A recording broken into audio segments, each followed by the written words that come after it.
Rayalaseema lift ఇరిగేషన్కు వ్యతిరేకంగా చంద్రబాబు నాయుడు గారు రేవంత్ రెడ్డి చేసుకున్న చీకటి ఒప్పందానికి వ్యతిరేకంగా ఈరోజు ఇక్కడ ఏర్పాటు చేసుకున్న ఈ సమావేశానికి విచ్చేసిన వేదిక మీద ఉన్న పెద్దలందరికీ ముందుగా సభాధ్యక్షులు కాటసాని రాంభూపాల్ రెడ్డి గారికి, పెద్దలు సజ్జల రామకృష్ణారెడ్డి గారికి, పెద్దిరెడ్డి రామచంద్రారెడ్డి గారికి, అలాగే మిగతా నాయకులకు అందరికీ ముందుగా నా హృదయపూర్వక నమస్కారాలు తెలియజేసుకుంటున్నా. ఒక్కరోజు ముందే పిలుపుచ్చినా కూడా ఇన్ని వేల సంఖ్యలో ఇక్కడ పాల్గొనడానికి విచ్చేసినటువంటి ప్రతి ఒక్కరికి కూడా ముందుగా నా శిరస్సు వంచి నమస్కారాలు తెలియజేసుకుంటున్నా.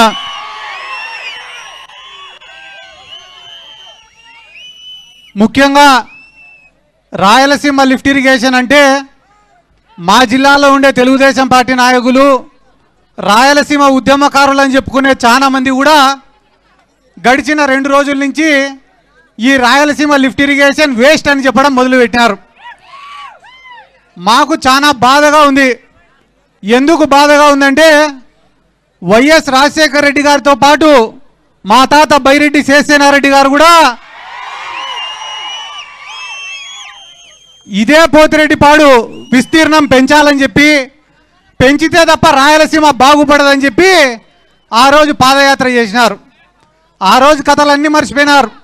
ఈరోజు రాజకీయ స్వార్థం కోసం ఎవరైనా పోయి నీళ్ళు అడిగినారనుకో, అన్న మా నియోజకవర్గంలో ఏ రైతు కూడా నాయకుల దగ్గరికి పోయి నీళ్ళు అడగకూడదు. పొరపాటున ఎవరైనా నీళ్ళు అడిగినారనుకో, టీఎంసీ అంటే ఏందో చెప్పంటారు, క్యూసెక్ అంటే ఏందో చెప్పు అంటారు, హై లెవెల్ కెనాల్ అంటే ఏందో చెప్పు అంటారు, లో లెవెల్ కెనాల్ అంటే ఏందో చెప్పు అంటారు, రైట్ బ్రాంచ్ కెనాల్ ఏందో చెప్పు అంటారు, లెఫ్ట్ బ్రాంచ్ కెనాల్ ఏదో చెప్పు అంటారు. అవన్నీ చదువుకునే మేము కూడా ఏఈలమో డిఈలమో ఇరిగేషన్ ఆఫీసులోనో పనిచేసింది. ఇవి అడిగేటోళ్లకు టీఎంసీ అంటే ఏమో తెలియదు మాకు, కానీ ఆయన ఏ పార్టీలో ఉంటాడో కూడా మాకు తెలియదు. 2 రోజులకు ఒకసారి మమ్మల్ని విమర్శించడం తప్ప ఏం తెలియదు. ఈ తెలుగుదేశం వాళ్ళు ఒక్క పని కూడా చేయరు. చంద్రబాబు నాయుడు గారికి తెలిసింది 2 పని చేయడం కాదు. ఒకటి శిలాపలకం వేస్తాడు, పని ఎవరైనా చేస్తే వచ్చి మళ్ళా రిబ్బన్ కటింగ్ చేసి పోతాడు. మా నియోజకవర్గంలో అందరూ కూడా ఒక కథ చెప్పుకుంటా అంటారు. ఏం రా అంటే వేటగాడి కథ. ఒక వేటగాడు ఉన్నాడంట, భీకరమైన యుద్ధం చేసి అడవిలో పులిని చంపినాడంట. చంపిన తర్వాత పాపం వేటగాడికి కూడా బాగా దెబ్బలు తగిలినాయంట. ఆ దెబ్బలకు ఆ నొప్పులకు తట్టుకోలేక ఆడి నుంచి వెళ్ళిపోతే తర్వాత చంద్రబాబు నాయుడు లాంటి వాడు వచ్చినాడు. ఆడికి వచ్చి ఆ పులికుండే గోర్లు పళ్ళు అన్నీ ఎత్తుకొని పోయి నేనే చంపినది నేను నేడంతా. అట ఏ ఒక్క పని కూడా ఈ రాష్ట్రంలో వాళ్ళు చేయరు. ఎందుకంటే ఇక్కడ గొప్పగా వాళ్ళు ఏం చెప్పుకుంటారంటే ఇంకొకటి హెచ్ఎన్ఎస్ఎస్ పనుల గురించి చెప్పుకుంటారు. హెచ్ఎన్ఎస్ఎస్ పనులు ఎన్టీ రామారావు గారిది ఆలోచన అయితే, అడ్మినిస్ట్రేటివ్ శాంక్షన్ ఇచ్చింది వాళ్ళైతే, దానిలో పూర్తి చేసిందంతా కూడా వైఎస్ రాజశేఖర రెడ్డి గారు అప్పుడు ఉన్నటువంటి కాంగ్రెస్ ప్రభుత్వం. అంతే తప్ప చంద్రబాబు నాయుడుకు దానికి ఎటువంటి సంబంధం కూడా లేదు. అలాగనే ఈరోజు మీరు ఏమన్నా అడగండి, తప్పించుకునేటివే ఉంటాయి తప్ప సమాధానం చెప్పారు. లడ్డు గురించి అడిగినామంటే తప్పించుకుంటారు, మనోళ్ళపైన దాడులు చేస్తారు. మా ఊర్లో పాపం అందరు పోయి సార్ యూరియా కొరత ఉంది సార్ అంటే, రే వద్దురా మీకే మంచిది కాదు క్యాన్సర్ వస్తుంది అన్నారు. అంటే ఇంకా ఎవడు యూరియా గురించి అడగకూడదు. ఏం సార్ 18 ఏళ్ళు దాటిన మహిళలకు అందరికి 1500 ఇస్తారంటే, ఏం చేసుకుంటారమ్మా నా దగ్గర ఉంటే భద్రంగా ఉంటాయి అవన్నీ అంటాడు. అంటే ఏ మాట మాట్లాడినా కూడా అబద్ధమే తప్ప ఇంకొకటి లేదు. పవన్ కళ్యాణ్ గారు ఒకరు ఉన్నారు, మీకు ఏ ఆపద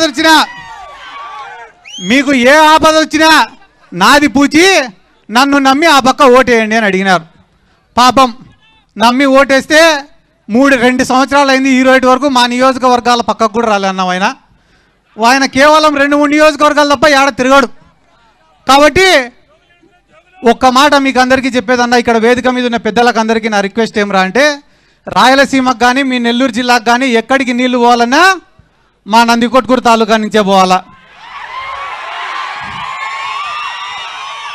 ఇట్లా గోరకల్లు రిజర్వాయర్కు పోవాలన్నా, అవుకు రిజర్వాయర్కు పోవాలన్నా, జిఎన్ఎస్ఎస్ ప్రాజెక్టు కింద ఉండే 11 రిజర్వాయర్లకు, గండికోటకు కానీ, వామికొండకు కానీ, సర్వరాయ సాగర్ కానీ మన 11 ప్రాజెక్టులు జిఎన్ఎస్ కింద పోవాలన్నా, కేసీ కెనాల్కు నీళ్లు పోవాలన్నా, నిప్పులవాగు ద్వారా కేసీ కెనాల్కు పోవాలన్నా, మీకు వెలిగోడు రిజర్వాయర్కు పోవాలన్నా, బ్రహ్మం సాగర్కు నీళ్లు పోవాలన్నా, కంటలేరుకు నీళ్లు పోవాలన్నా, సోమశీలకు నీళ్లు పోవాలన్నా, చివరికి మెడ్రాస్కు నీళ్లు పోవాలన్నా కూడా మా నందికొట్కూరు తాలూకా నుంచే పోవాలా. శ్రీశైలం ప్రాజెక్టు కోసం భూములు కోల్పోయింది మేము. ఈ రోజుకి 98 జీవో కింద ఉద్యోగాలు రాలేని చెప్పి 100ల మంది రోడ్లు పట్టుకొని తిరుగుతుంటే వాళ్ళ బాధలు చూడలేక కన్నీళ్లు పెట్టుకుంటా అనేది మేము. ఇంతమందికి నీళ్ళు ఇచ్చి, ఇన్ని భూములు ఇచ్చి, ఈరోజు మా ప్రాంతంలో నిలబడే ప్రాజెక్టులు ఎందుకు పనికిరావంటే మాట్లాడే వాళ్ళు మా నియోజకవర్గాలలోకి వస్తే చెప్పులతోటి చీపుర్లతోటి ఖచ్చితంగా తంతామని కూడా చెప్తున్నాం. ఎందుకంటే ఎన్నో ప్రాజెక్టులకు లేవన్నా పోతిరెడ్డిపాడు కావచ్చు, బనకచెర్ల కావచ్చు, ఇట్లా పోతే హెచ్ఎన్ఎస్ఎస్ కావచ్చు, మల్యాల లిఫ్ట్ ఇరిగేషన్ కావచ్చు, ముచ్చుమారి ఎత్తిపోతల పథకం కావచ్చు, ఏ ప్రాజెక్ట్ వచ్చినా మేము భూములు కోల్పోతున్నాం, సర్వస్వం కోల్పోతున్నాం, ఈ ప్రాంతం ఇడిచిపెట్టి వలసలు పోతున్నాం. అందరూ మాట్లాడుకుంటున్నారు. ముఖ్యంగా మా ప్రాంతానికి వచ్చేది ఏముంది? ప్రతి సంవత్సరం ఒక రైతు అనేవాడు పంటేస్తే నష్టమే. ఇసుపెటాకులు ఆడేటోని కన్నా ఒకరోజు మంచి ముక్క పడుతుందేమో కానీ రైతుకు మాత్రం పండించిన పంటకు మంచి రేటు రాదు.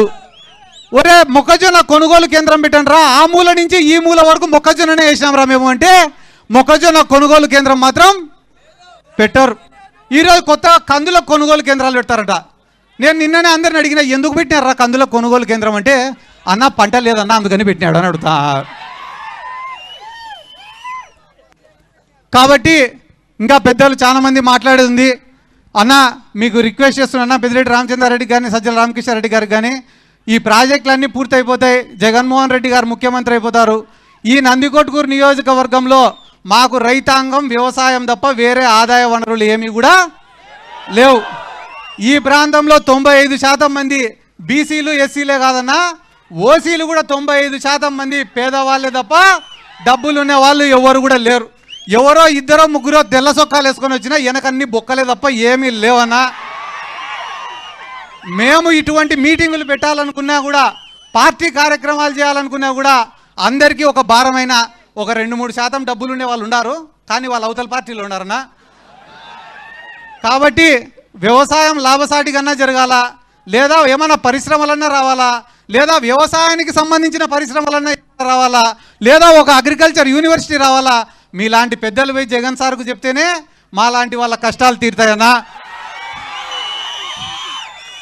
ఎందుకు నేను ఈ మాట మీకు చెప్తానా అంటే, ఇదే నియోజకవర్గంలో కేవలం ఇద్దరి దగ్గరనే డబ్బులు ఉన్నాయన్నా. వాళ్ళిద్దరు కూడా అవతల పక్కనే ఉన్నారు. వాళ్ళకేం లే, నేను ఏడైనా కనిపిస్తే నా మీద విమర్శలు చేయడం తప్ప వేరేదేం చేత కాదు. కాబట్టి నా సిన్సియర్ రిక్వెస్ట్ అన్న, మీరే జగన్ సార్ దగ్గరికి తీసుకుపోవాలా. ఈ నందికొట్కూరు నియోజకవర్గం అంటే నిజంగానే చెప్తానన్నా, ఏవో 2-3 తప్పిదాల వల్ల ఓడిపోయినాం తప్ప వైఎస్ఆర్ కాంగ్రెస్ పార్టీకి కంచుకోటన్న మా నందికొట్కూరు నియోజకవర్గం.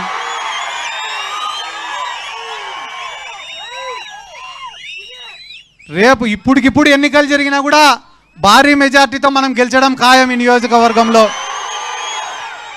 ఎందుకంటే మీకు కేవలం ఒక్కరోజు సమయం ఇస్తేనే వచ్చినటువంటి జనం.